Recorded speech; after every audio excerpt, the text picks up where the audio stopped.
Hi, and welcome to the second part of the Python course.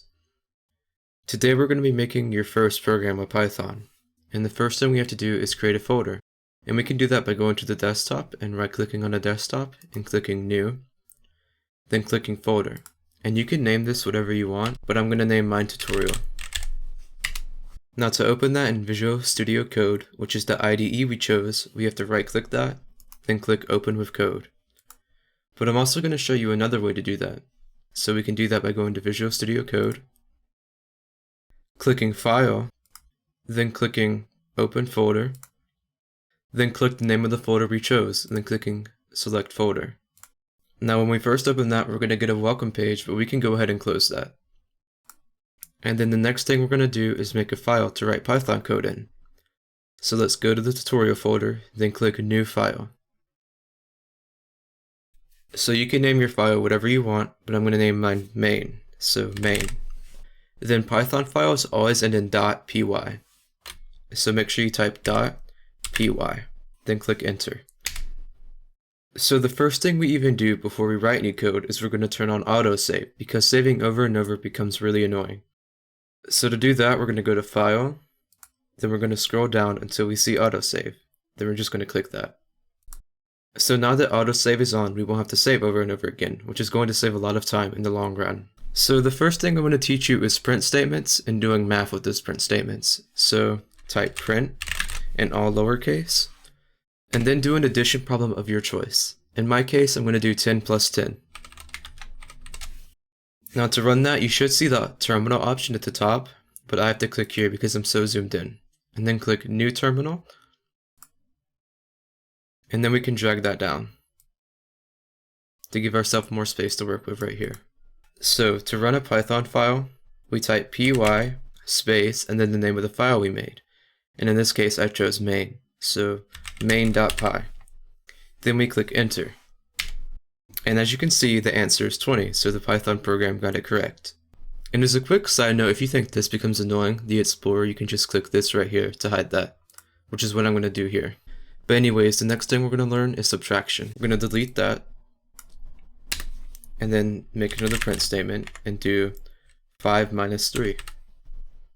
And then we're going to do main.py again, py main.py. And the Python program gets it correct again. So let's try multiplication and division. So print 10 times 10. Py main.py. Correct again. Now let's try division. Print. Then we go inside the parentheses and do 10 divided by 5. And I'm going to teach you guys a little trick right here. So if you don't want to type py main.py over and over again, you can click your up arrow and it'll bring that up again. And as you can see, the Python program got it correct again. But I want you to notice something weird here. You can see that there's a decimal, and that these don't have decimals. So Python is always going to add a decimal when you do division. But to stop that, we can use 2 forward slashes. And we can just run that again and see what happens. There's no decimal this time. And that's because Python is basically dropping the remainder. So let's say if we did something that does have a remainder, and got rid of the second slash, you'll see that that's just a remainder.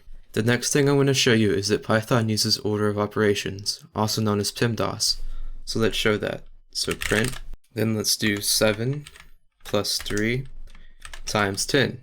So the natural thought is to do 7 plus 3, which is 10, then do 10 times 10. But Python uses PEMDAS, so it's going to do 3 times 10, which is 30, then do 30 plus 7, which is going to be 37. So let's just prove that real quick. So as you can see, Python gets 37. So Python is always going to use PEMDAS no matter what. But what if you have 2 separate math equations that you want to solve on different lines with the print statement? So we can just use 2 print statements for that. So let's do 5 plus 5. Then on the separate line, do 10 plus 10. And let's see what that does. And as another side note, if you want to get more space in your terminal, type clear. And now just reset everything. Then let's run our Python file. And as you can see, 5 plus 5 is 10, and 10 plus 10 is 20. But I want you to notice what order Python does this in. It does it from top to bottom. And that's the thing about Python. Python is always going to run your code from top to bottom no matter what. So always keep that in mind when you're writing code in the future. So let's say you want to print something like your name instead of doing a math equation. We can do this with something called strings. And a string is basically a sequence of characters. So in other words, it's text. So to print a string, we're going to do a print statement, and again, go inside the parentheses. Then we're going to type a set of quotation marks. Now your IDE might do this automatically, but if it doesn't, make sure it's a full set. And it can be double quotation marks or single. It doesn't matter. So then we're going to type our name, and in this case, mine is Coding Raccoon. Then we can run that. And as you can see, it prints our name. So I'm going to give you a little mini project. So the project is to write your first name on one line, then on a separate line, it prints your last name. So go ahead and pause the video and try that. So welcome back if you tried that small project. So I'm going to show you the solution now.